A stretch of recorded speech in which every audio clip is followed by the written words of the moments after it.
স্বর্ণের দামে বড় ধাক্কা, ভরিতে কত টাকা কমলো এবার? দেশের বাজারে আবারও স্বর্ণের দামে এসেছে বড় পরিবর্তন। বাংলাদেশ জুয়েলার্স অ্যাসোসিয়েশন বাজুস নতুন করে ভরিতে স্বর্ণের দাম কমানোর সিদ্ধান্ত নিয়েছে। এবার 22 ক্যারেটের এক ভরি স্বর্ণের দাম কমানো হয়েছে ৩,266 টাকা। নতুন নির্ধারিত দাম দাঁড়িয়েছে 2,46,927 টাকায়, যা আজ সকাল 10টা থেকে কার্যকর হয়েছে। বাজুস জানিয়েছে, স্থানীয় বাজারে তেজাবি স্বর্ণের দাম কমার কারণে সার্বিক পরিস্থিতি বিবেচনা করেই এই সিদ্ধান্ত নেওয়া হয়েছে।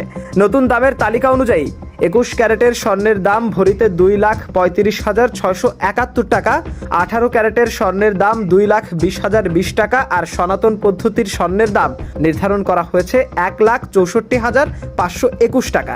এর আগে গত 15 এপ্রিল স্বর্ণের দাম বাড়ানো হয়েছিল। তখন ভরিতে 216 টাকা বৃদ্ধি পেয়ে 22 ক্যারেটের স্বর্ণের দাম দাঁড়ায় 2,50,193 টাকায়। বাজুসের তথ্য অনুযায়ী চলতি বছরে এখন পর্যন্ত 56 বার স্বর্ণের দাম সমন্বয় করা হয়েছে। এর মধ্যে 32 বার দাম বেড়েছে এবং 24 বার কমেছে। আর 2025 সালে মোট 93 বার দাম সমন্বয় হয়েছিল, যেখানে বেশিরভাগ সময়ই দাম বাড়ানোর প্রবণতা দেখা গেছে।